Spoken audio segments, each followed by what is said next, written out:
Toyota lance la commercialisation de son BZ3X, un modèle familial vendu à partir de 13 000 euros, mais que pour la Chine. Et ça, c'est bien dommage parce qu'il a l'air pas mal pour les grandes familles. Par rapport au BZ4X, le BZ3X est un peu plus court, 4,60 m, de long contre 4,69 m. Il reste donc dans la catégorie des SUV compacts. L'intérieur joue pleinement la carte d'une esthétique locale avec son grand écran central, son petit combiné d'instruments, la caméra sur le pied A, sa planche très horizontale et les deux supports pour téléphone. On retrouve en fait un peu de choses près le Ion V qui est sur la même base technique. Je sais pas si on dit Ion V ou 5 d'ailleurs.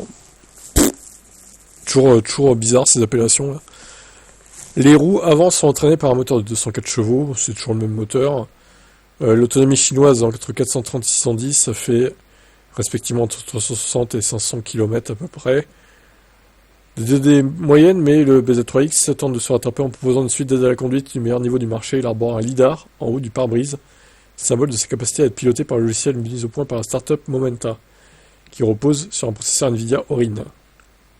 Il fut un temps, les constructeurs étrangers pouvaient afficher des tarifs bien supérieurs aux constructeurs locaux. Cette époque est révolue, le BZ3X est proposé à partir de 13 000 euros. C'est le prix d'une BYD Dolphin de même puissance et autonomie.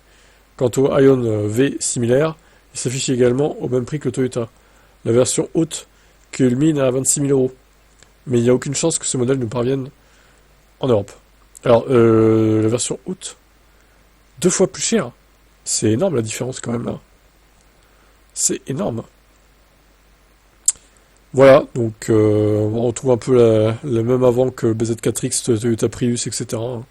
Même signature. Bon, il a l'air moins austère que les autres Toyota avec l'intérieur blanc comme ça.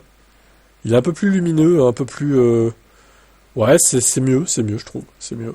Bah dommage qu'il soit pas en Europe pour le coup. Il aurait marché, je pense, à un prix pas trop élevé. Ouais, décidément, hein, ils se concentrent vraiment tous sur la Chine.